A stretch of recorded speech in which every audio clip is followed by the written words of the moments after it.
Hello and welcome to the Mindful Zone. Today we embark on a journey together, a journey of self-discovery, peace and transformation. Life is full of challenges, isn't it?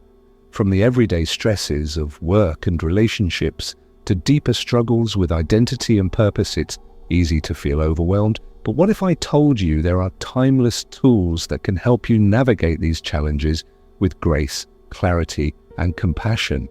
Tools rooted in ancient wisdom yet perfectly suited for modern life. That's exactly what we'll explore today. How Buddhism, meditation, and mindfulness can guide you toward greater well-being and a more meaningful existence. Now, before we dive in, let me take a moment to acknowledge where you might be right now. Perhaps you're feeling stressed, anxious, or uncertain about the future. Or maybe you're simply curious, looking for ways to deepen your understanding of yourself and the world around you. Wherever you are, know this: you're not alone. We all face difficulties, but within those difficulties lies an opportunity to grow, to heal, and to connect more deeply with who we truly are. Today's video is designed to be both practical and inspiring. Whether you're completely new to Buddhism, meditation, and mindfulness, or you've been practicing for years, there's something here for everyone. My goal is to make these teachings accessible, warm, and relatable, because at their heart, they're meant to be lived, not just studied. So, what can you expect from this session? Over the next 2 hours, we'll explore 10 key chapters, each offering insights and practices to support your journey. We'll start by laying the foundation with some core principles of Buddhism, then move into the transformative power of mindfulness and meditation. Along the way, we'll touch on topics like cultivating compassion, dealing with stress, embracing imperfection, and finding joy in simplicity. And don't worry, we'll include guided exercises so you can actively participate and experience the benefits firsthand. Throughout this video, I encourage you to approach everything with curiosity and openness. There's no need to get it right or achieve anything specific. Just show up as you are and trust that even small moments of presence can create profound shifts in your life. Before we begin, find a comfortable place to sit or lie down. Maybe grab a journal if you'd like to jot down reflections along the way. And most importantly, give yourself permission to fully immerse in this experience without distractions. This time is yours, a gift to your mind, body, and spirit. Take a deep breath. Inhale slowly through your nose, hold it for a moment, and exhale gently through your mouth. Let go of any tension you might be carrying. Feel your feet grounded on the floor or your back supported by the chair. You're safe here. You're exactly where you need to be. Are you ready? Let's begin our journey together. One step, one breath, one moment at a time. Chapter 1: The Foundations of Buddhism. To truly understand how Buddhism can help us embrace life's challenges, we must first explore its foundational teachings. At the heart of Buddhism lies a profound understanding of human suffering and the path to liberation from it. These teachings are not abstract philosophies meant only for monks or scholars. They are practical tools that anyone can use to navigate the complexities of daily life. Let's delve into these principles together, beginning with the Four Noble Truths and the Eightfold Path, which form the cornerstone of Buddhist wisdom. The first noble truth is the truth of suffering, or dukkha now. When we hear the word suffering, it might evoke images of extreme pain or hardship. But in Buddhism, suffering encompasses much more than that. It includes the subtle dissatisfaction we often feel, the sense that something is missing even when things seem to be going well. It's the frustration of unmet expectations, the anxiety about the future, or the grief over loss. Suffering in this sense is an inherent part of existence because life is impermanent. Everything changes: our relationships, our health, our circumstances, and clinging to what is fleeting inevitably leads to discomfort. By acknowledging this truth, we take the first step toward transforming our relationship with suffering. The second noble truth identifies the cause of suffering as craving or attachment, known as tanha, This doesn't just mean material desires, though those certainly play a role. Craving can also manifest as the need for approval, the fear of rejection, or the relentless pursuit of success. When we attach ourselves to outcomes, whether it's wanting things to stay the same or hoping they'll change, we set ourselves up for disappointment. Buddhism teaches us to recognize these patterns of attachment without judgment. Instead of trying to eliminate desire entirely, which would be unrealistic, we learn to observe it mindfully, creating space between ourselves and our impulses. In doing so, we begin to loosen the grip of craving and find freedom in the present moment. The third noble truth offers hope, the cessation of suffering, or nirodha. This is the promise that liberation is possible. By letting go of attachment and cultivating inner peace, we can experience a state of contentment that isn't dependent on external conditions. Imagine a life where you're no longer tossed around by the highs and lows of circumstance, a life rooted in equanimity and clarity. While this may sound idealistic, countless practitioners throughout history have achieved such states through dedicated practice. And while complete enlightenment might feel like a distant goal, every small step toward reducing suffering brings us closer to this ultimate peace. Finally, the fourth noble truth outlines the path to ending suffering, the Eightfold Path. This path is often depicted as a wheel with 8 spokes, each representing a different aspect of ethical living, mental discipline, and wisdom.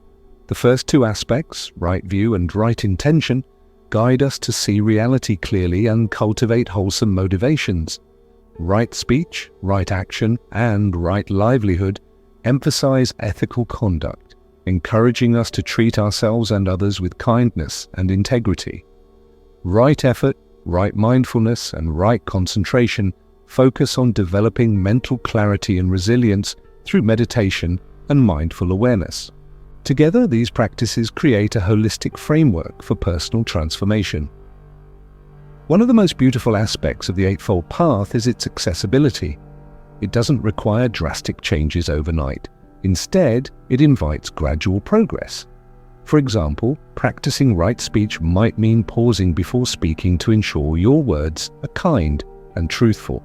Practicing right mindfulness could involve bringing full attention to simple activities like eating or walking. Over time, these small efforts compound, leading to profound shifts in how we relate to ourselves and the world. At its core, Buddhism teaches us that life is impermanent, but within impermanence lies freedom. Think about it. If nothing lasts forever, then clinging to anything, whether it's possessions, relationships, or identities, is ultimately futile. But paradoxically, this realization can be incredibly liberating. When we stop resisting change and start embracing it, we open ourselves to growth, creativity, and deeper connections. We learn to flow with life rather than fight against it. Another key concept in Buddhism is the idea of interdependence, or pratitya samutpada.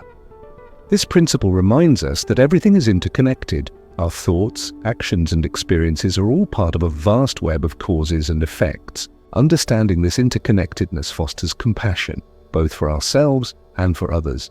When we recognize that everyone is struggling in their own way, it becomes easier to extend kindness and patience even in difficult situations. As we reflect on these foundational teachings, consider how they might apply to your own life. Where do you notice suffering arising? What attachments or cravings might be contributing to that suffering? And how might adopting a mindset of impermanence and interdependence shift your perspective? These questions aren't meant to overwhelm you, but to spark curiosity and self-awareness. Remember, the journey of Buddhism is not about perfection, it's about progress. Each moment of mindfulness, each act of compassion brings you closer to peace. In the chapters ahead, we'll explore specific practices like meditation and mindfulness that stem directly from these teachings. But for now, take a moment to sit with what we've discussed. Allow these ideas to settle in your mind and heart. They are seeds of wisdom waiting to bloom as you continue along your path. Chapter 2. What is mindfulness? Mindfulness is one of the most transformative tools we can cultivate. not just as a practice but as a way of being. At its essence, mindfulness is the art of paying attention fully and intentionally to the present moment, without judgment. It's about noticing what's happening right here, right now, whether it's the rhythm of your breath, the sensations in your body, or the thoughts drifting through your mind. While this may sound simple, it's profoundly powerful, especially when we consider how rarely we truly inhabit the present moment. In our fast-paced, hyper-connected world, it's easy to get caught up in distractions. Our minds are often racing ahead, planning for the future or replaying the past. We scroll through social media while eating dinner, worry about tomorrow's meeting during a conversation with a friend, or ruminate on an argument that happened days ago. This constant mental chatter pulls us out of the richness of the present and leaves us feeling scattered, stressed, and disconnected. Mindfulness offers a way back, a way to anchor ourselves in the here and now, where life actually unfolds. But what does mindfulness look like in practice? Let's break it down. Imagine you're drinking a cup of tea. Instead of sipping absent-mindedly while checking your phone, mindfulness invites you to engage fully with the experience. Notice the warmth of the mug against your hands, the aroma rising from the steam, the subtle flavors as they dance across your tongue. By bringing your full attention to this simple act, you transform something ordinary into something extraordinary. You're no longer just drinking tea, you're experiencing it, and in doing so, you create a moment of peace and presence amidst the busyness of life. This principle applies to everything we do. Whether you're brushing your teeth, walking to work, or having a conversation, mindfulness asks you to show up fully. It's not about changing what you're doing, but how you're doing it. When you wash dishes, feel the texture of the sponge, hear the sound of water hitting the sink, and notice the satisfaction of seeing a clean plate. When you listen to someone speak, give them your undivided attention, not just waiting for your turn to talk, but truly hearing their words, tone, and emotions. These small acts of presence add up, creating a sense of calm and connection that permeates every aspect of your day. Now, you might be wondering, why does mindfulness matter so much? The answer lies in its ability to shift our relationship with our thoughts and emotions. Without mindfulness, we tend to react automatically to whatever arises in our minds.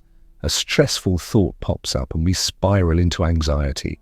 A negative emotion surfaces and we either suppress it or lash out. But mindfulness creates space, a gap between stimulus and response. In that space, we have the freedom to choose how we react. Instead of being driven by habit or impulse, we can respond with clarity, compassion, and wisdom. For example, imagine you're stuck in traffic and starting to feel irritated. Normally, you might tighten your grip on the steering wheel, mutter under your breath, or let frustration build until it spills over into other areas of your day. But with mindfulness, you pause, you notice the tension in your shoulders, the rapid pace of your breathing, the storyline running through your head. This is wasting my time. Instead of fueling those thoughts, you simply observe them. You take a deep breath and remind yourself that this moment too will pass. Suddenly, the situation feels less overwhelming. You've created a buffer between the trigger, the traffic, and your reaction, anger, allowing you to navigate the challenge with greater ease. Mindfulness also helps us develop a healthier relationship with difficult emotions. Often when unpleasant feelings arise, sadness, anger, fear, we try to push them away or numb ourselves with distractions. But mindfulness teaches us to turn toward these emotions with curiosity and kindness. Rather than asking, "Why am I feeling this?" which can lead to overthinking, we simply acknowledge, this is sadness, this is fear. We investigate where we feel it in our bodies. Is it a tightness in the chest, a heaviness in the stomach? By observing emotions in this non-judgmental way, we begin to see them for what they are, temporary states that come and go like clouds passing across the sky. This approach has profound implications for mental health. Studies have shown that mindfulness reduces symptoms of anxiety, depression, and stress while increasing overall well-being. It helps rewire the brain, strengthening neural pathways associated with focus, emotional regulation, and resilience. Over time, regular mindfulness practice can even change the structure of the brain, enhancing areas responsible for self-awareness and empathy, while shrinking regions linked to fear and reactivity. These changes don't happen overnight, but with consistent effort, they become undeniable. So, how do we cultivate mindfulness in our daily lives? One of the simplest ways is through mindful breathing. Your breath is always with you, making it an ideal anchor for attention. Throughout the day, take a few moments to tune into your breathing.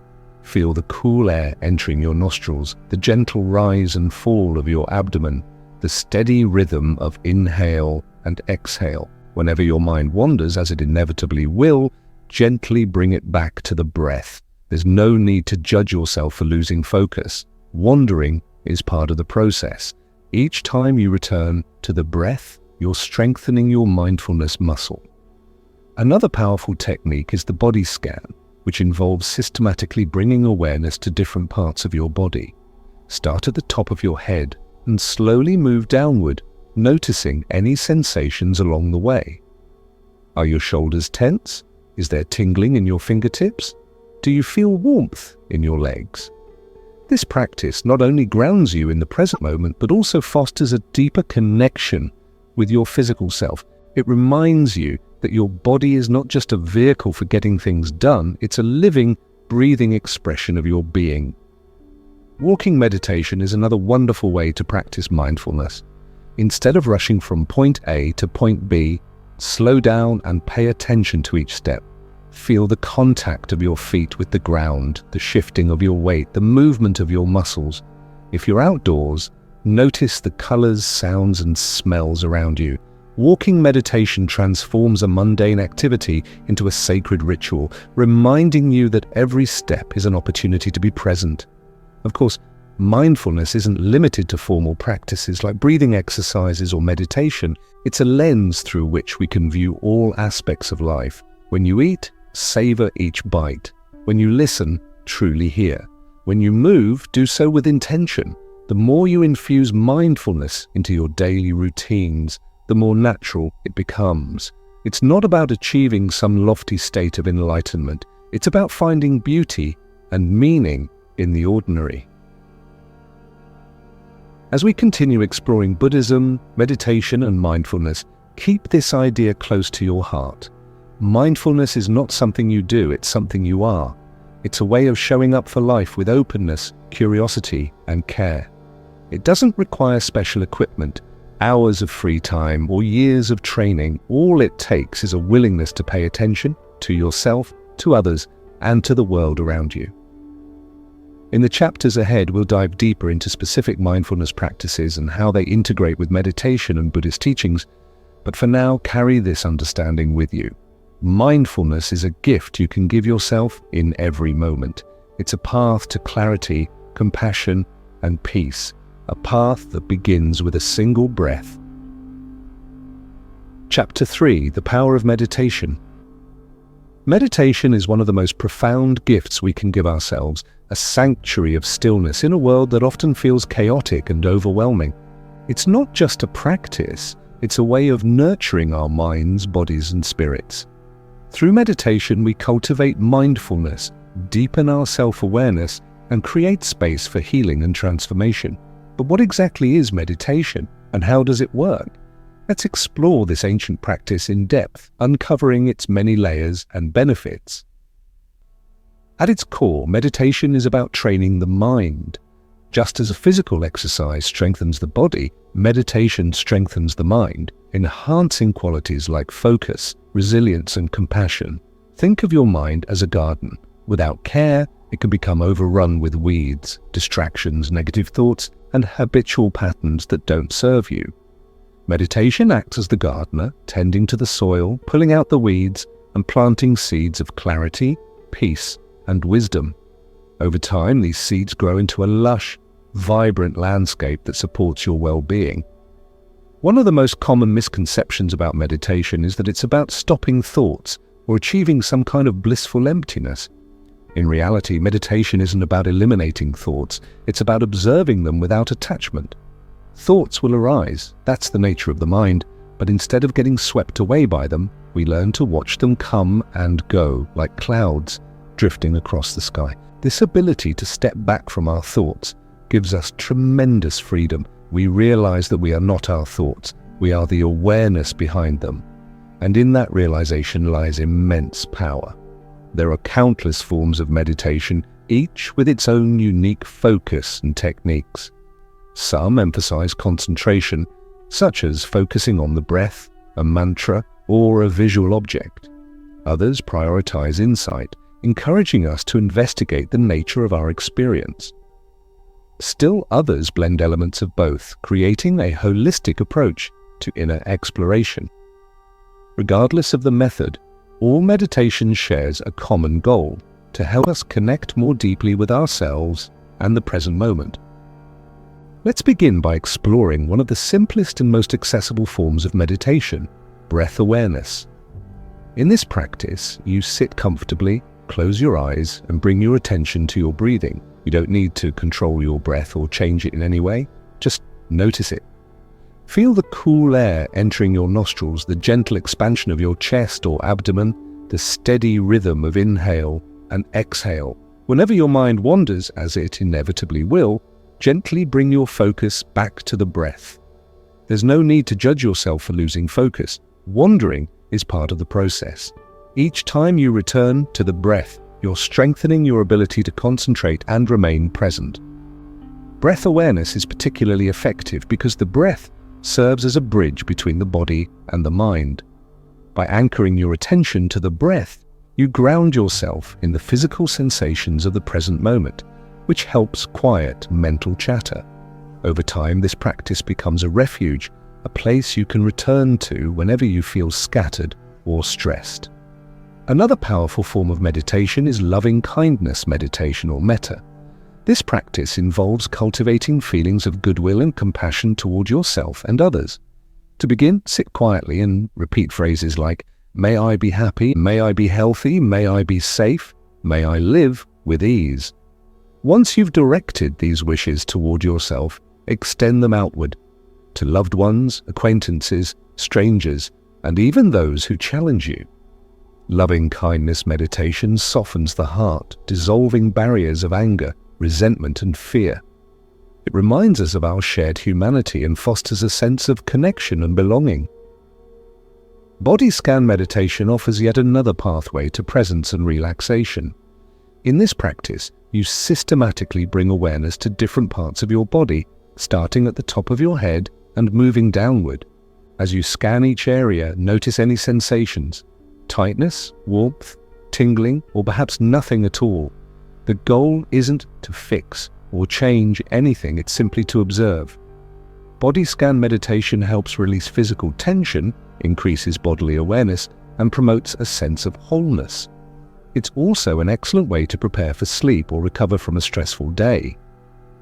Walking meditation provides a dynamic alternative to seated practices. Instead of sitting still, you walk slowly and deliberately, paying close attention to each step. Feel the contact of your feet with the ground, the shifting of your weight, the movement of your muscles. If you're outdoors, take in the sights, sounds, and smells around you. Walking meditation transforms a mundane activity into a sacred ritual, reminding you that every step is an opportunity to be present. Visualization meditation taps into the power of imagination to evoke positive emotions and intentions.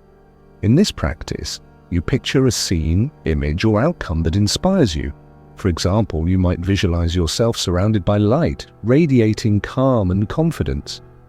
Or you could imagine sending love and healing energy to someone in need. Visualization meditation harnesses the creative potential of the mind, helping you align with your highest aspirations. Meditation also has profound effects on the brain and nervous system. Research shows that regular meditation reduces activity in the amygdala, the part of the brain responsible for the fight or flight response, while increasing activity in the prefrontal cortex, which governs decision-making, empathy, and self-regulation. These changes translate into real-world benefits, reduced stress, improved focus, enhanced emotional resilience, and greater overall well-being. Long-term meditators even exhibit structural changes in the brain, such as increased grey matter density in areas associated with memory, learning, and compassion. But perhaps the most transformative aspect of meditation is its ability to reveal the nature of reality. Through sustained practice, we begin to see that everything is impermanent, including our thoughts, emotions, and sense of self. This insight can be unsettling at first, but ultimately it's liberating when we stop clinging to fixed identities and rigid expectations. We open ourselves to infinite possibilities. We learn to flow with life rather than resist it, embracing uncertainty with courage and grace.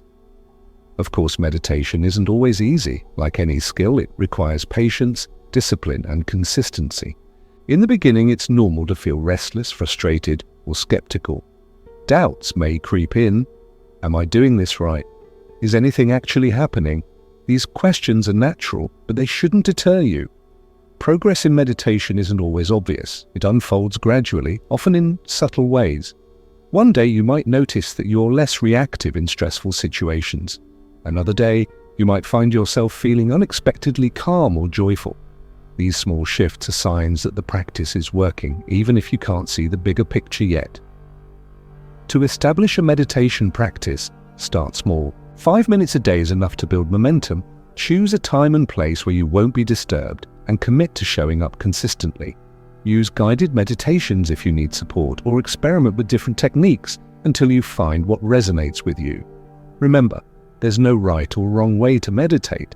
What matters most is your intention and effort. As you deepen your practice, you may discover that meditation extends far beyond the cushion.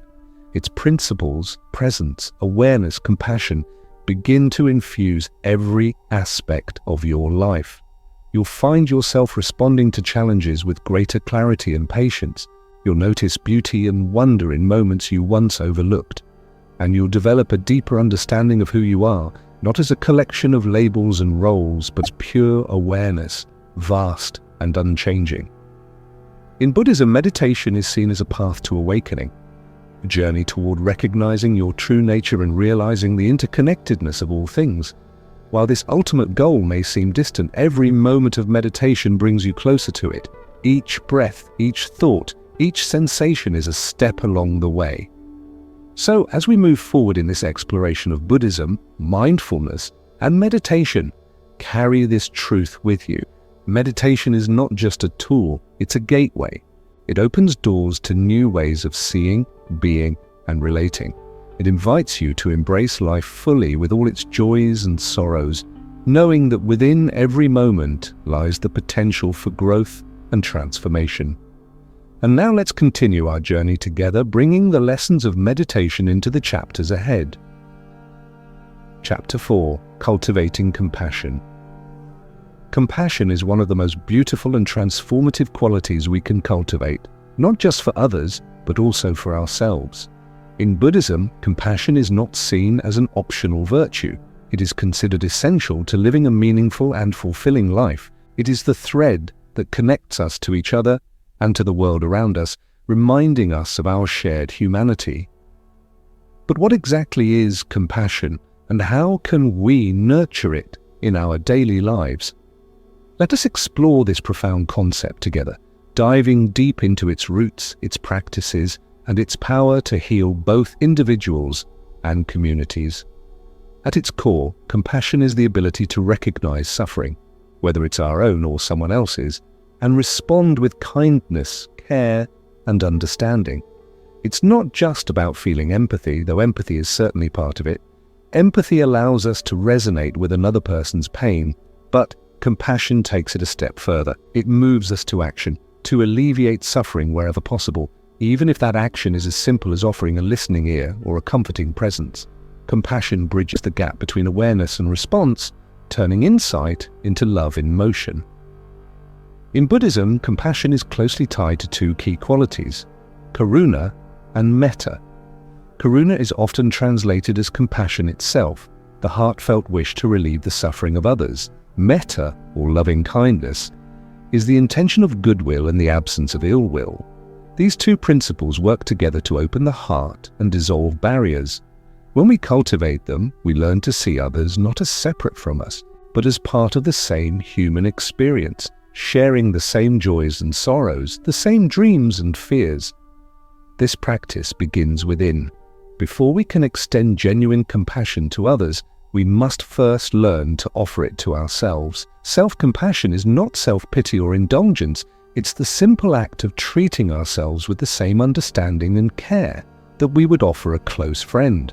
When we make a mistake, instead of falling into harsh self-judgment, we acknowledge our pain and respond with kindness. We recognize that imperfection is part of being human. This inner warmth builds resilience and emotional strength, allowing us to face challenges with greater courage and grace. One effective practice for developing self-compassion is the loving-kindness meditation.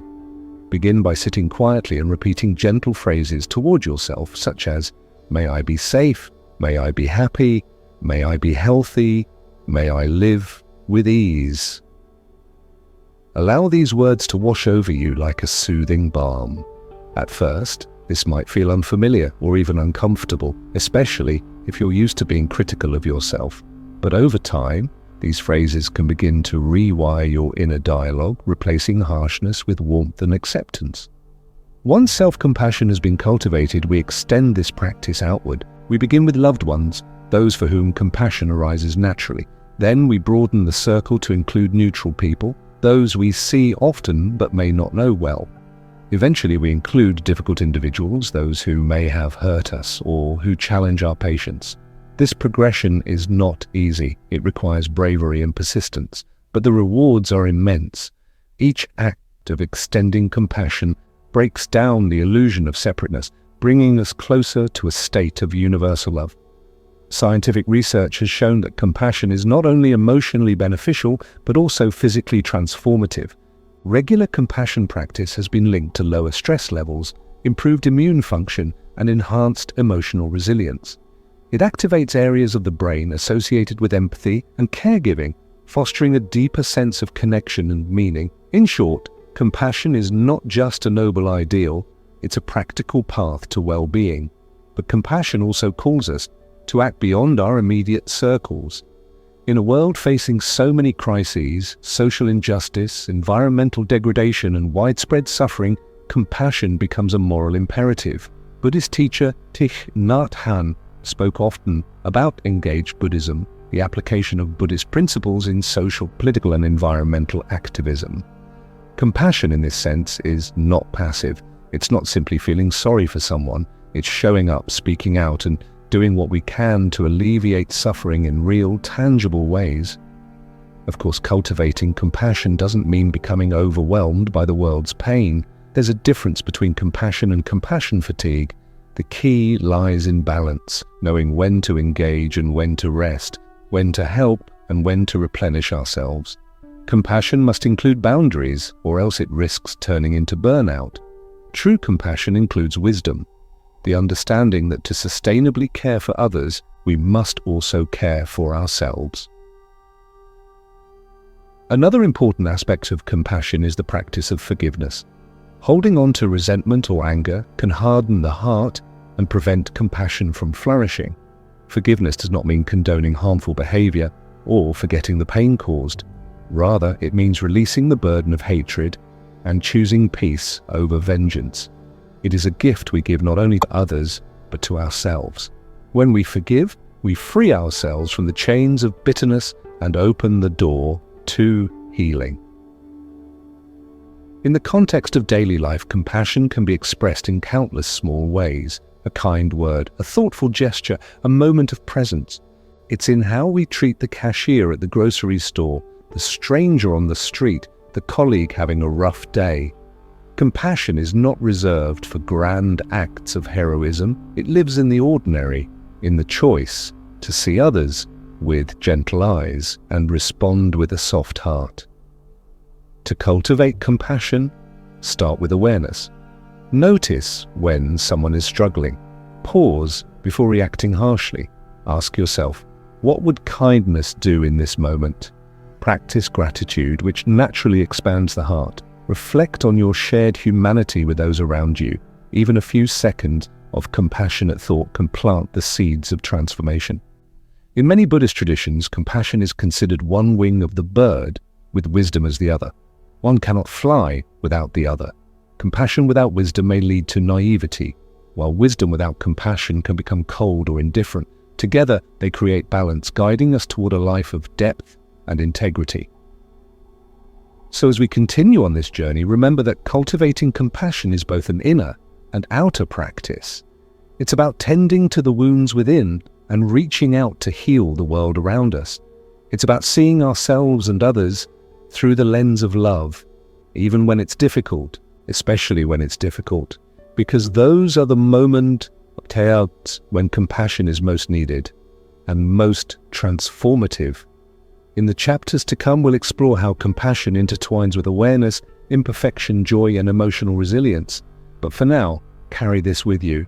Compassion is not a distant ideal. It's a choice, a practice, a way of life. And it starts always with intention to care. Chapter 5, Dealing with Stress Through Awareness. Stress is something we all experience. It's woven into the fabric of modern life, meeting deadlines, managing relationships, navigating uncertainty. And while stress in small doses can be a motivator, chronic or overwhelming stress often leaves us drained, anxious, and disconnected. It manifests in our bodies as tension, headaches, and fatigue. It clouds our thoughts, narrows our perspectives, and pulls us out of the present moment. But Buddhism, meditation, and mindfulness offer a gentle and profound way to approach stress, not by trying to eliminate it completely, but by meeting it with awareness and understanding. To begin, it's important to recognize that stress itself isn't the enemy. In Buddhist psychology, suffering, what we might label as stress, isn't something to be resisted or feared. It is a teacher. It's a signal that something in our inner or outer world needs attention. Rather than pushing stress away or numbing it with distractions, we are invited to turn toward it with curiosity. We learn to ask, what is this experience trying to tell me? What am I believing in this moment? What story am I telling myself? Mindfulness plays a central role in this process. When we become mindful of our stress without judgment, we begin to see it more clearly. We might notice the shallow breathing, the clenching of the jaw, the racing thoughts. With this awareness, we can start to disentangle ourselves from the automatic reactions that typically accompany stress. We no longer get swept away by the current. Instead, we observe the waves, and through that observation, we begin to calm the storm. One of the core teachings in Buddhism is that suffering arises not necessarily from what happens to us, but from our resistance to it. We experience something unpleasant, a traffic jam, a missed opportunity, a difficult conversation, and our minds add layers of judgment, fear, and frustration. We tense up, both mentally and physically, and this reactivity compounds our suffering. But when we meet these moments with acceptance rather than resistance, we soften. We begin to respond rather than react. We allow space for new possibilities. Let's take a simple example. Imagine you're having a stressful day at work. Tasks are piling up, your phone won't stop buzzing, and you feel the pressure building. In that moment, without mindfulness, you might become reactive, snapping at a colleague, rushing through your work, or mentally spiraling into worry. But with mindfulness, something different becomes possible. You pause, you take a deep breath, you bring your attention to the sensations in your body, noticing the tightness in your shoulders or the quickness of your breath. And instead of being consumed by the stress, you become aware of it. That awareness creates choice. You might decide to step outside for a few moments of fresh air. You might choose to approach your next task with more care and less urgency. This is the power of awareness. Interrupts the cycle of unconscious stress and invites conscious engagement. Another valuable concept from Buddhism is the idea of the second arrow.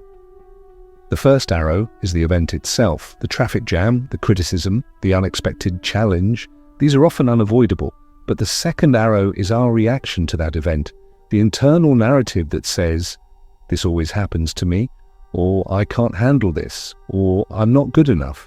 These thoughts deepen our pain and create suffering beyond the original event. Mindfulness helps us become aware of the second arrow. It teaches us that we don't have to keep shooting ourselves over and over again with mental judgments and self-criticism. We can stop, breathe, and return to the present. Body awareness also plays a crucial role in dealing with stress. The body is a mirror to the mind, often revealing tension long before the mind registers it. Through practices like body scans, mindful movement, and gentle stretching, we begin to reconnect with our physical selves. We learn to notice where we hold stress and how it moves through us. We'd also learn how to release it, sometimes with a sigh, a stretch, or simply a moment of conscious stillness. When we cultivate this bodily awareness, we become better equipped to care for ourselves, not just when we're already overwhelmed, but proactively before stress accumulates. Breathing is another potent tool in this journey. The breath is always available and it reflects our inner state. When we're stressed, the breath becomes shallow and rapid. When we're calm, it slows and deepens. By consciously regulating the breath, slowing it down, breathing from the belly, we signal safety to the nervous system. We invite the parasympathetic response, the rest and digest state that allows the body to heal and the mind to settle. Even a few deep breaths can interrupt the cycle of stress and create a pocket of peace in the middle of chaos.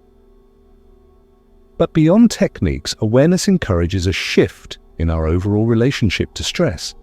We start to see it not as a failure or a flaw, but as a natural part of life. We begin to ask deeper questions. What patterns are causing this stress? Is there something I'm avoiding or denying? Is there a need that's not being met? Through inquiry and reflection, stress becomes a doorway, not to more anxiety, but to insight. It points us toward the areas of our lives that need care, boundaries, or transformation. Compassion also plays a central role here. When we are stressed, our inner critic often grows louder. It tells us we should be doing better, handling things differently, being stronger, but this only adds pressure.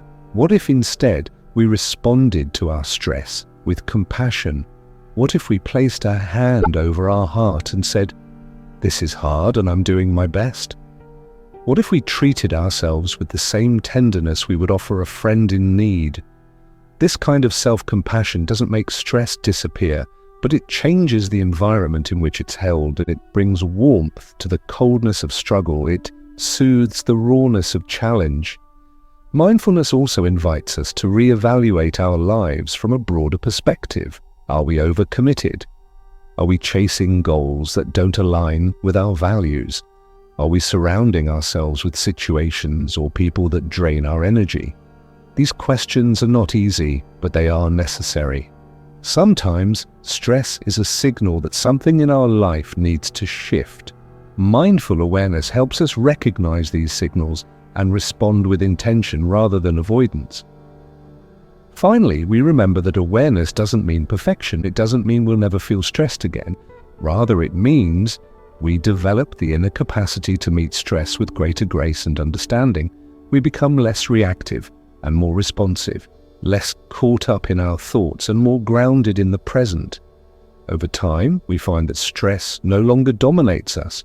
It becomes part of the landscape of life, something we can navigate rather than something that controls us.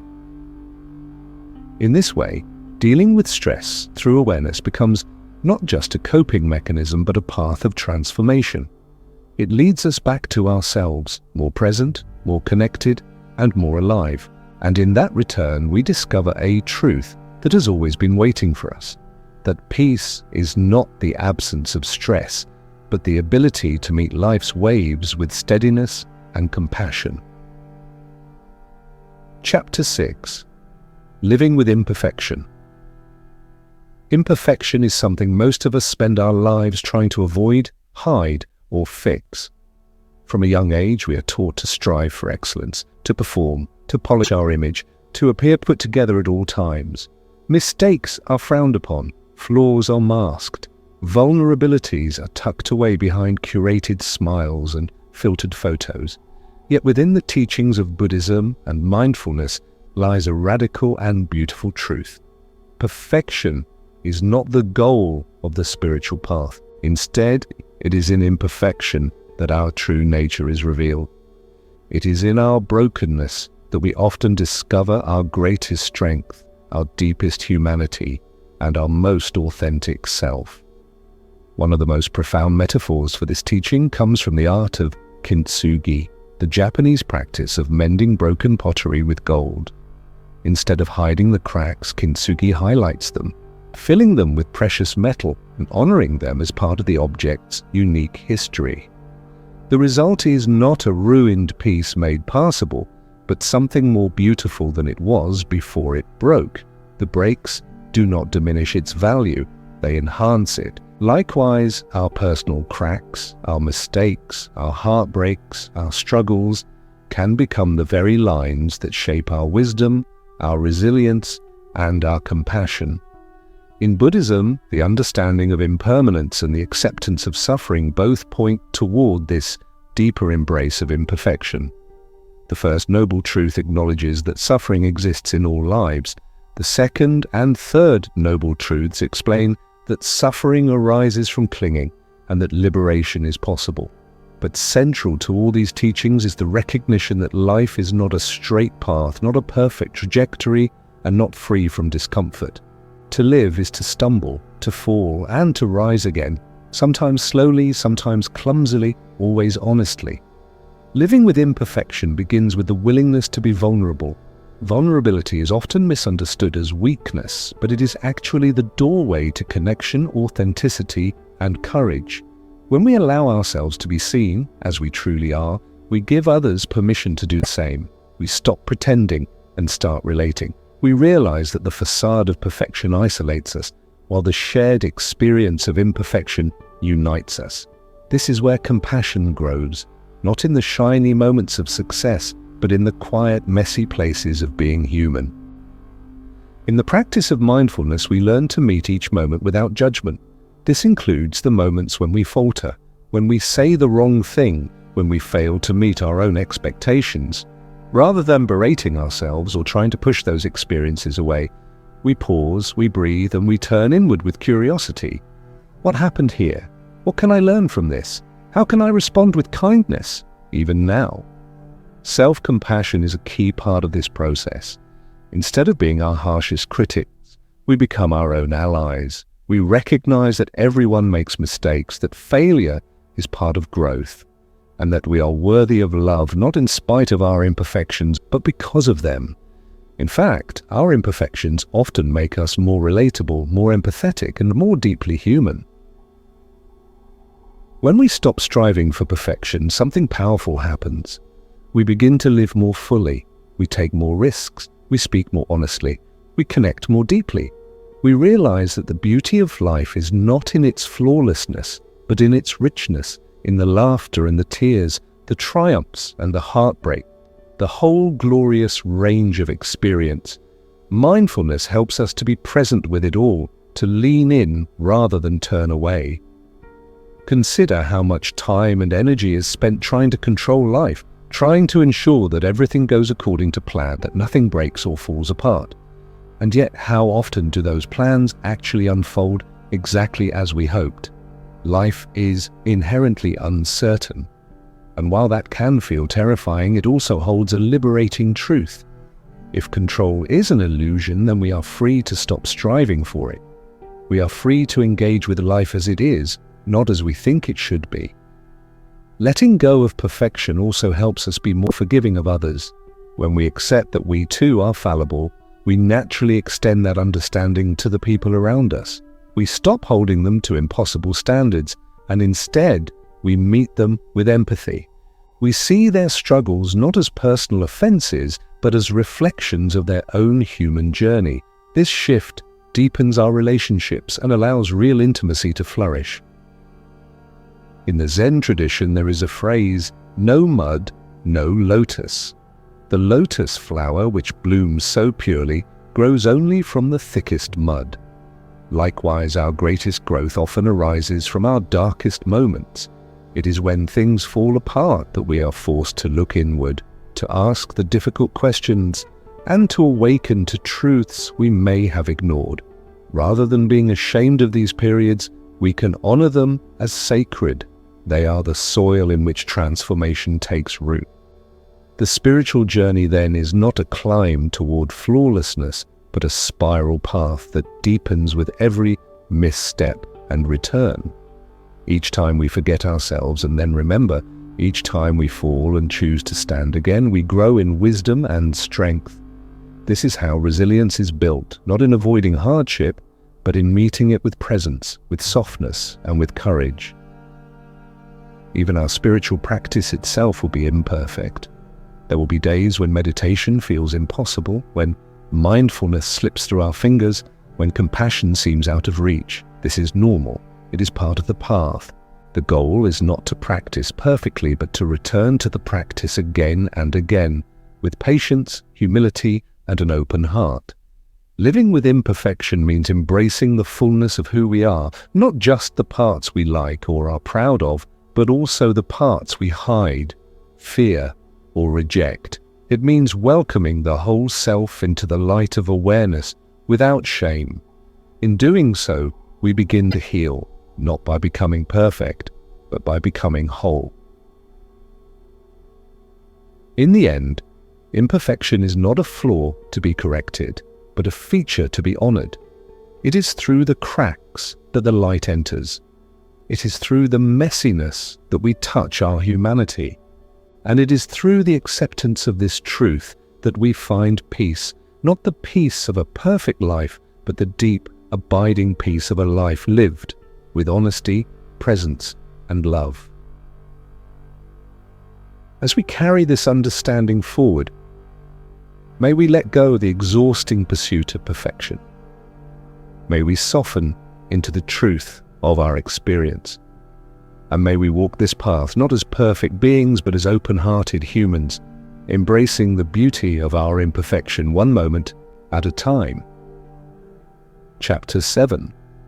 Finding Joy in Simplicity. In a world that moves fast and demands more each day, it's easy to forget that joy is often found not in complexity but in simplicity. We live in a culture that glorifies busyness and consumption, encouraging us to chase more success, more possessions, more achievements, as if joy were hiding somewhere in the next accomplishment or the next purchase.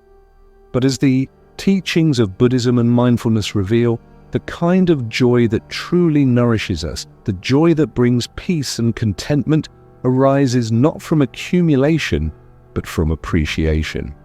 It grows not from outer excess, but from inner presence. And it begins, always, with simplicity. Simplicity is not about deprivation or minimalism for its own sake. It's about returning to what really matters. It's about recognizing what brings true value to our lives and gently letting go of the noise that distracts us from it. When we simplify, we make space, not just in our homes or schedules, but in our minds and hearts. We make space for stillness, clarity, and joy. In Buddhist philosophy, this concept is deeply embedded. The monastic path is one of renunciation, not as a form of rejection, but as a doorway to freedom. By releasing attachment to material possessions and worldly status, monastics cultivate a life centered on awareness, compassion, and peace. But simplicity is not reserved for monks in distant temples. It is available to all of us in every moment through intentional living, whether it's choosing to spend time with loved ones rather than chasing a deadline, savoring a quiet walk instead of scrolling endlessly online, or simply enjoying a meal without distractions. Each of these small choices is an invitation to rediscover joy. Joy in simplicity begins with presence. When we are truly present, even the most ordinary moments can become extraordinary. Think of the feeling of warm sunlight on your skin, the sound of birds in the early morning, the smell of freshly brewed tea, or the laughter shared with a friend. These experiences are simple, yet deeply fulfilling when we're not rushing past them. Mindfulness allows us to slow down enough to notice them. It trains us to bring our attention to the now, not the past we can't change or the future we can't predict, but this breath, this step, this heartbeat. And in that attention, joy naturally arises. Gratitude is another pathway into the joy of simplicity. Often we focus so much on what we lack that we overlook what we already have. But when we practice gratitude, we shift our awareness from scarcity to abundance. We begin to see the blessings that surround us, the roof over our heads, the kindness of a stranger, the ability to breathe freely. Gratitude doesn't require anything new to happen. It simply invites us to see what's already here with fresh eyes, and in doing so, it turns the mundane into the miraculous. Nature offers a perfect mirror for this kind of joy. In nature, everything unfolds in its own time without striving or rushing. A flower does not need to be anything more than it is to be beautiful. A tree does not apologize for shedding its leaves in the fall. When we spend time in nature, we are reminded that simplicity is not a flaw, but a form of elegance. We reconnect with the rhythm of life that moves gently and purposefully, free from the stress of artificial urgency. And whether it's a walk in the park, sitting under a tree, or watching the clouds drift across the sky, these moments of quiet connection can bring profound peace. Buddhism also teaches us to observe the mind's tendency to complicate things. We overthink, we analyze, we compare ourselves to others. We create elaborate stories of success and failure, worth and unworthiness. But when we pause and return to the present, we see that much of this mental activity is unnecessary. In fact, it's often the cause of our suffering. Mindfulness helps us recognize these patterns and return to what is real, our direct experience, our breath, our awareness. This returning is an act of simplification, a gentle peeling away of what is not needed to uncover what is. Simplicity can also be cultivated in our relationships. Often we complicate human connection with expectations, misunderstandings, or unspoken needs, but at the heart of every relationship is a simple longing to be seen, to be heard, to be loved. When we practice mindful communication, listening deeply, speaking honestly, showing up with presence, we honor that longing. We create space for real connection to emerge, free from performance or pretense. These are the moments that stay with us, the conversations that make us feel understood, the silence that feels safe, the shared laughter that needs no explanation. In daily life, embracing simplicity can be a conscious practice. It might look like decluttering a room, not for aesthetic reasons, but to create a more peaceful environment. It might mean setting clear boundaries with our time and energy so we can focus on what truly nourishes us. It might involve saying no to things that pull us away from our center and saying yes to what brings alignment and peace. These small acts, repeated consistently, create a life that feels spacious rather than crowded, meaningful rather than performative. The Buddha encouraged a life of right effort, not too tight, not too loose. This principle can guide us in simplifying without rigidity. Simplicity doesn't mean eliminating all responsibilities or desires. It means engaging with life in a way that is grounded, intentional, and sustainable. It means making choices that support our well-being rather than overwhelm it. It means recognizing that we don't need to do more or be more to be enough. In the end, joy in simplicity is about coming home to ourselves, to the present, to what is true and lasting. It's about releasing the endless pursuit of better and rediscovering the beauty of enough. It's about trading distraction for attention, noise for stillness, striving for gratitude, and in that exchange we find a kind of joy that no external achievement can offer, a joy that arises from simply being. So as we continue this journey together, may we open our hearts to the quiet treasures of the everyday. May we slow down enough to notice the light through the window, the softness of our breath, the kindness in a smile. May we choose to live not in a state of constant reaching, but in a state of gentle receiving. And may we remember again and again that joy is not something to be hunted down or earned. It is something to be noticed, nurtured, and welcomed, one simple moment at a time. Chapter 8. Loving-kindness meditation practice. Loving-kindness meditation, also known as metta bhavana, is one of the most transformative and heart-opening practices within the Buddhist tradition. While many forms of meditation emphasize concentration or insight, loving-kindness meditation is centered on the cultivation of an open heart, a heart that radiates warmth, friendliness, and goodwill to all beings. It is not merely a technique, but a profound practice of emotional healing and spiritual growth. It teaches us how to hold ourselves and others with gentleness, understanding, and unconditional care. In a world that often encourages competition, judgment, and division, loving kindness offers a radical alternative, a softening, a turning inward, a reaching outward. Through this practice, we begin to dismantle the barriers of separation that exist within our own minds, the walls we build between ourselves and others, between us and the world. We replace criticism with compassion, resentment with forgiveness, and indifference with empathy. The more we practice, the more we realize that the heart has no fixed limits. It can grow to include everyone, without exception. The practice begins with ourselves.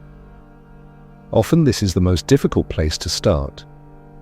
Many of us carry deep-rooted beliefs that we are not worthy of love, that we must first prove our value or correct our flaws before we can extend kindness inward. But loving-kindness meditation challenges this notion by inviting us to offer care to ourselves exactly as we are. We begin by repeating gentle phrases that express our deepest wishes for well-being. May I be safe, may I be happy, may I be healthy, may I live with ease. These phrases are not magic incantations, they are intentions, seeds planted in the soil of the heart. At first, the practice might feel mechanical or even insincere. That's okay. The goal is not to force emotion, but to set the conditions for the heart to gradually open. Sometimes loving kindness arises as a soft warmth in the chest, a tender smile, or a sense of peace. Other times, it may not arise at all. Still, we practice. We return to the phrases, to the breath, to the willingness to care, and slowly the ground begins to shift. Once we've spent time offering loving kindness to ourselves, we extend it outward to others. We begin with someone we care about deeply, a loved one, a friend, a mentor. We bring them to mind, visualizing their face, feeling our connection, and then repeating the same phrases. May you be safe, may you be happy, may you be healthy, may you live with ease. We offer these wishes not as demands or conditions, but as gifts, freely given, without expectation.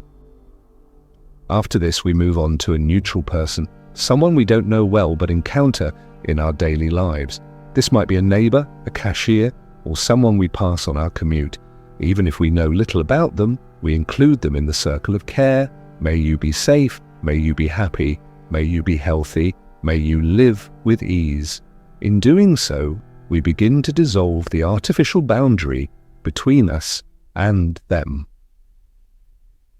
Then we extend loving kindness to someone we find difficult. This is where the practice becomes truly transformative. Offering goodwill to someone who has hurt or angered us does not mean we condone their actions or forget the pain they caused. It means we are choosing not to carry the burden of hatred.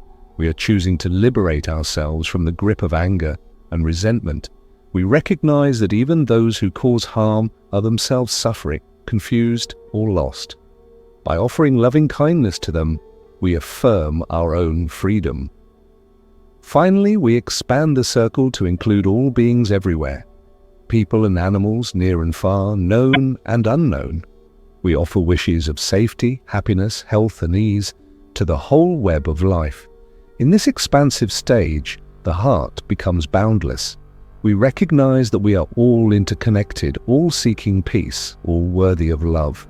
This is the essence of metta, a love that is inclusive, non-possessive, and without limits. One of the unique strengths of loving-kindness meditation is its ability to rewire the emotional patterns we habitually follow. Neuroscience has shown that intentional repetition of kind and compassionate thoughts can actually reshape the brain, enhancing areas associated with empathy and emotional regulation. Over time, we become more patient, more tolerant, and more attuned to the needs of others. We are less easily triggered, more able to remain calm and compassionate in the face of conflict. This transformation does not happen overnight, but with consistency it becomes deeply rooted in our being. The practice also has profound implications for self-esteem and mental health. So many of us carry an inner critic that is harsh, relentless, and unforgiving. Loving kindness offers a counter-voice, a gentle reminder that we are enough, that we are deserving of care, that we are human. By practicing metta, we interrupt cycles of self-judgment and plant the seeds of self-acceptance. We learn to befriend ourselves, to treat ourselves as someone worthy of kindness. In times of personal struggle, loving kindness can become a refuge. When we are grieving, anxious, or overwhelmed, returning to these simple phrases can offer grounding. They remind us that even in our darkest moments, we can still choose kindness.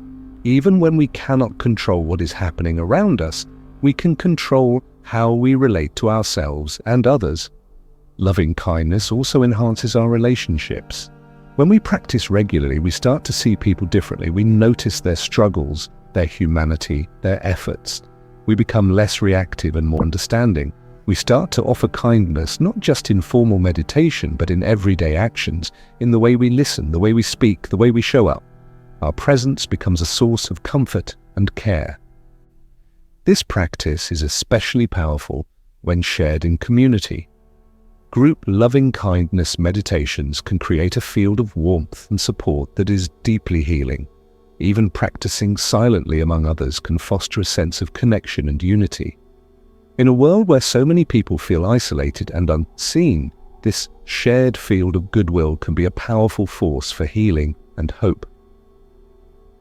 There may be days when the practice feels difficult, when anger is too strong or sadness too heavy, when offering kindness feels impossible. In those times, it's important to remember that simply sitting with the intention to care is itself a form of love. Even when the heart feels closed, the act of showing up is meaningful. The practice is not about achieving a perfect state of compassion.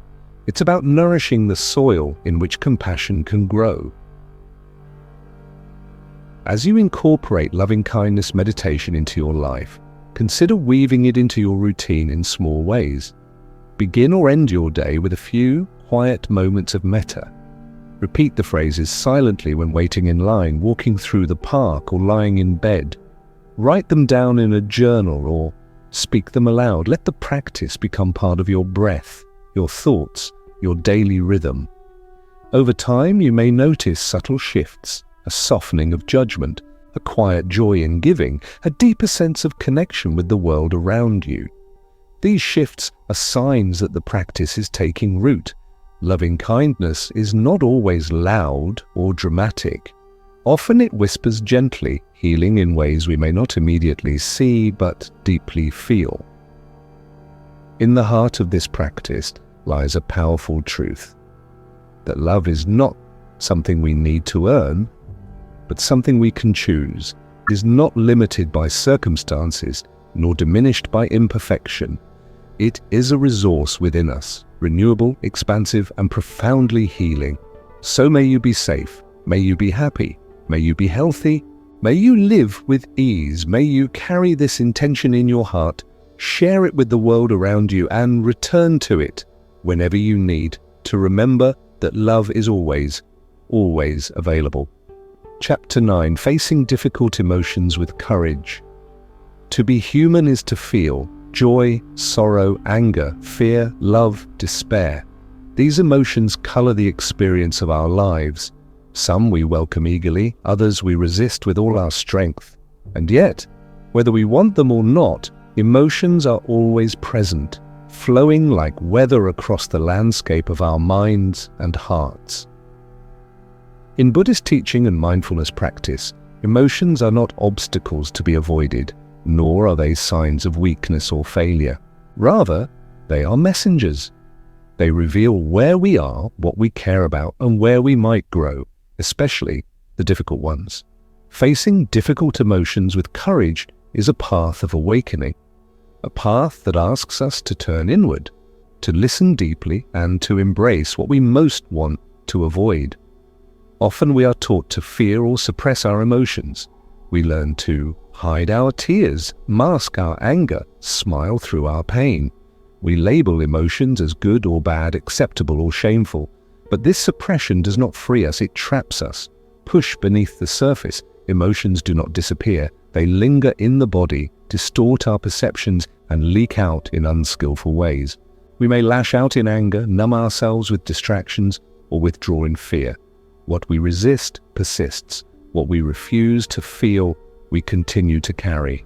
Mindfulness offers another way. It invites us to meet each emotion as it arises with presence and compassion, not to indulge or dramatize it, but to hold it gently, like a fragile child seeking comfort. When we face difficult emotions with awareness, we begin to understand them. We begin to see that emotions are not enemies, but energies, temporary visitors that pass through us like waves. They rise, peak, and fall. No emotion lasts forever. The more we can stay present through the wave, the more we learn to trust that we can survive it. And in that trust, courage is born. Let's explore how this might look in practice. Imagine you are overwhelmed by sadness. Perhaps it's the grief of a loss, the pain of a disappointment, or a deep loneliness. The habitual response might be to distract yourself, to push the feeling away, or to judge yourself for not being strong enough. But through mindfulness, you take a different approach. You sit, you breathe, you name the emotion. Sadness is here. Already this simple act of recognition creates space. You're no longer fused with the emotion, you are the witness to it. You feel its presence in the body, a heaviness in the chest, a lump in the throat, a hollowness in the belly. You breathe into those places, allowing them to soften. You say to yourself, it's okay to feel this. This, too, is part of being alive. By staying with the emotion, rather than fleeing from it, you begin to discover what it needs. Sometimes it needs expression, a journal entry, a conversation, tears. Sometimes it needs silence. Sometimes it just needs your kind attention. And as you offer that attention, the emotion begins to shift. Not because you forced it to change, but because you allowed it to be. Emotions, like all things, are impermanent. They come and go like clouds across the sky. The same is true for anger. Anger is often misunderstood. It is not inherently negative. It is energy, a signal that something matters, that a boundary has been crossed, that there is injustice or unmet need. But when anger is repressed or acted out impulsively, it can cause harm. Mindfulness teaches us to meet anger with curiosity. What is this anger trying to protect? What pain lies underneath? Beneath the fire of anger, we often find sadness, fear, or hurt. By turning toward the emotion rather than away from it, we uncover its roots. We respond not with blame, but with understanding. Fear is another powerful emotion. It tightens the body, narrows the mind, and whispers stories of danger and inadequacy. Often fear keeps us from pursuing what we truly want. It convinces us that we are not ready, not capable, not deserving. But fear, too, is a teacher. It shows us where we are vulnerable and where we are called to grow. When we meet fear with mindfulness, we breathe into the tightness. We question its stories. We speak gently to ourselves. I see you, fear. You're trying to protect me. But I don't have to be ruled by you. We learn to walk forward, even when fear walks beside us. The courage to face difficult emotions does not mean we become invulnerable. It means we become real. It means we stop pretending to be fine when we're not. We stop hiding behind false positivity or numbing ourselves with distraction. We learn to show up with trembling hands, with open hearts, with the willingness to feel, and in doing so, we reclaim our power. We become the container, not the contents, the sky, not the storm. Buddhist teachings remind us that suffering arises when we cling, when we attach ourselves to pleasant emotions and push away unpleasant ones. But liberation comes from equanimity, the ability to remain steady, centered, and open, regardless of what arises. Equanimity is not coldness or detachment, it is spaciousness. It is the wisdom that sees joy and sorrow as two wings of the same bird. It is the compassion that holds pain without collapsing into it. When we cultivate equanimity, we begin to experience life in its fullness. We allow beauty to touch us deeply without needing to grasp it. We allow pain to be present without needing to fix it. We stop judging our experience and start inhabiting it. We become more resilient, more alive, more free. Facing difficult emotions also deepens our empathy for others. When we have sat with our own grief, we are better able to sit with someone else's. When we have held our own fear, we can hold another's without turning away. Our own healing becomes a doorway to service, to connection, to shared humanity. There are times, of course, when the weight of emotion feels too heavy to carry alone. In those moments, seeking support is not a weakness, it is an act of strength. Speaking with a trusted friend, teacher, or therapist can help us find clarity. Sharing our truth can lighten the load. Community and connection are essential parts of the healing path. As we continue on this journey, let us remember that facing difficult emotions is not about perfection, it is about honesty. It is about the willingness to feel, the courage to stay present, and the compassion to meet ourselves where we are. Every time we choose to turn toward what hurts, we soften the grip of fear. We expand the space of the heart. We plant seeds of wisdom and healing that will blossom in time. So let the tears fall when they need to. Let the anger rise and be heard. Let the fear tremble in your hands. And then breathe. Return to the ground beneath you. Return to the rhythm of your breath. Return to the knowing that you are not alone, that you are strong enough to feel, brave enough to stay, and worthy of every ounce of kindness your heart can hold. Chapter 9: Creating a Daily Practice. The journey of mindfulness, meditation, and compassionate living does not require us to escape our everyday life. It does not ask that we renounce our responsibilities, abandon our routines, or retreat to a distant monastery. Instead, it gently calls us to bring presence into the life we already have, to weave awareness, intention, and kindness into the fabric of each day. This is the heart of a daily practice. It is not a fixed routine or a rigid structure.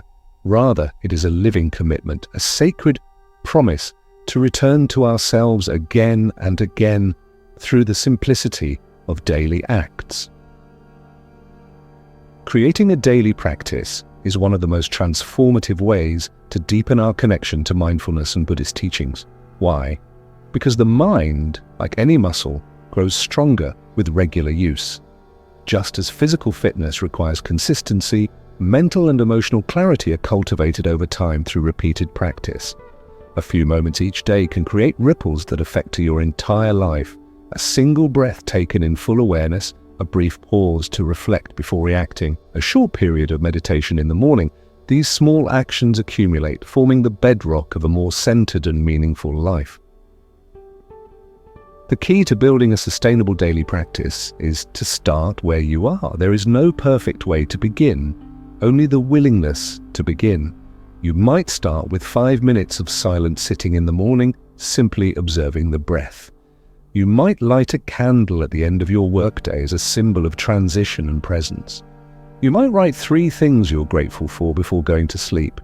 These acts are simple, but their power lies in your attention, in your sincerity, in your choice to be awake in the midst of the ordinary. Many people think of meditation as something that requires silence, stillness, and special conditions. But daily practice reminds us that presence can arise anywhere. Washing the dishes, walking the dog, folding laundry. All of these can become forms of mindfulness when we engage with them fully. The goal is not to escape life, but to inhabit it more deeply. To meet each moment with openness rather than resistance. To bring awareness not just to our breath, but to our words, our actions, and our relationships. Establishing a time and place for your practice can help anchor it in your day. Choose a corner of your room, a cushion by the window, a quiet moment before breakfast. Create a space that feels inviting, perhaps with a small altar, a plant, or a meaningful object. Let this space be a refuge, a place where you come not to achieve, but to simply be. And let the time you set aside be an offering to yourself, not another task on a to-do list, but a gift of presence and care. Journaling can also become part of your daily practice. Writing down your thoughts after meditation, recording moments of gratitude, or reflecting on the teachings you've explored can deepen your insight. A journal becomes a mirror, a place to witness your growth, your patterns, your awakenings. It allows you to bring the inner work into conscious understanding and to track how far you've come, even when progress feels slow. Gratitude is a powerful doorway into mindfulness. Taking a few moments each day to acknowledge what you're thankful for shifts the mind from scarcity to abundance. It reminds you of the richness that already surrounds you, the roof over your head, the people who care for you, the breath moving in and out of your body. Gratitude need not be reserved for grand events. The more you practice noticing the small blessings, the more your heart opens to joy, even amid challenges. Another element of a daily practice is intention. At the start of the day, you might ask yourself, how do I want to show up today? Setting an intention creates a guiding light for your actions. It could be something as simple as, today I choose patience, or today I will listen more deeply. Intentions align your energy and attention with your deepest values. They bring mindfulness from the cushion into the world, shaping how you engage with yourself and others. It's important to remember that your daily practice will evolve. Some days it may feel effortless. Other days you may struggle to sit still or feel disconnected from the process. This is part of the path. The purpose of practice is not perfection. The purpose is presence. Even when your mind is restless, even when your thoughts feel heavy, the act of showing up, of making space for stillness, is meaningful. There is wisdom in consistency. Each return to practice strengthens your inner foundation. Resistance is natural. You may notice thoughts like, I don't have time, or I'm not doing this right. These thoughts are part of the practice too. Meet them with curiosity. What lies beneath the resistance? Is it fear of silence, fear of feeling, fear of slowing down in a world that idolizes speed? Whatever arises, let it be seen, let it be included. The path is not about avoiding obstacles, but learning to walk with them. Community can also support your daily practice. Sharing your journey with others, whether through a meditation group, a spiritual friend, or an online sangha, can provide encouragement, accountability, and connection. Hearing others' experiences reminds you that you are not alone, that everyone struggles, that everyone is learning, and that together we can grow in ways we could not alone. As your practice deepens, you may begin to see changes in how you experience life. You may notice more patience in a moment of frustration, more compassion in a moment of judgment, more clarity in a moment of confusion. These shifts are not accidents. They are the fruits of daily practice. They are the natural result of turning inward again and again and choosing presence over autopilot. Even when you miss a day or many days, the practice is always there, waiting. It does not judge you. It does not abandon you. It is not something you can lose.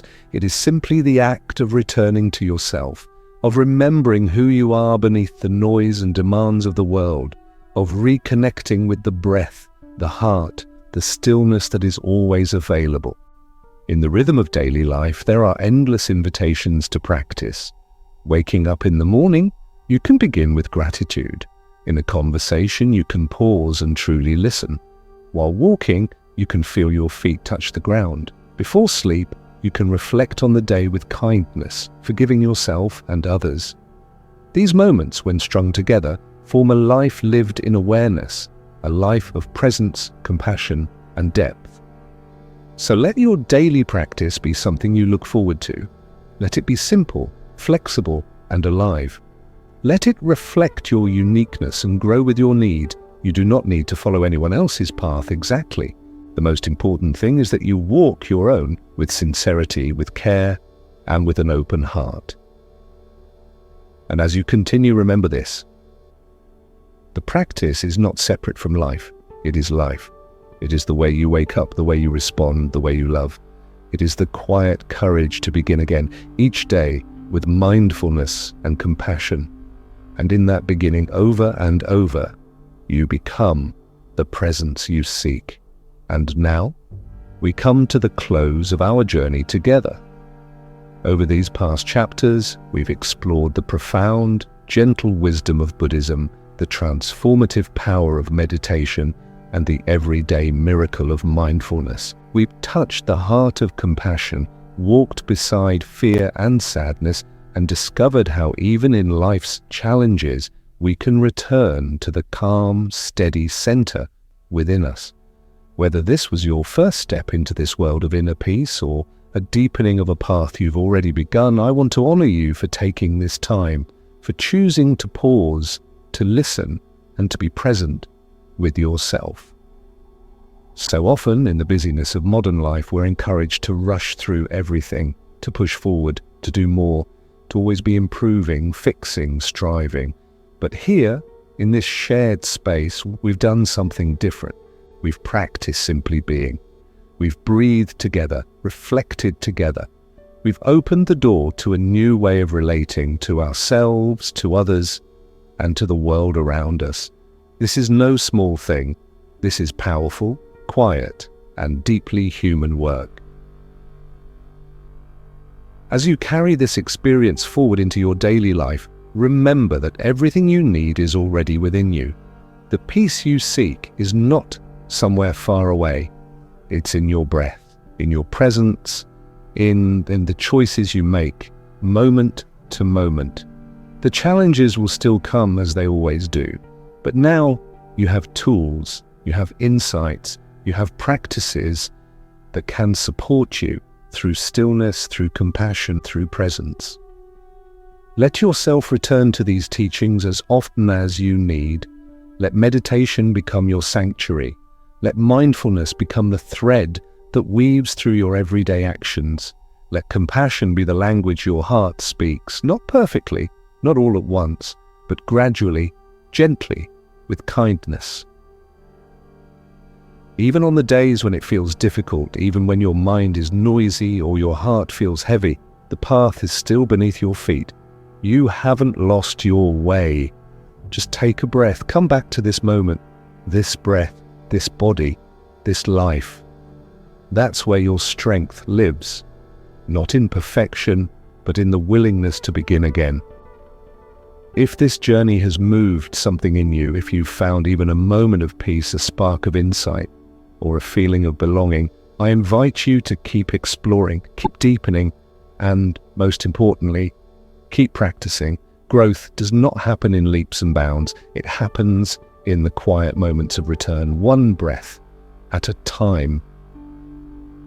Thank you for joining me here in this space of reflection and restoration.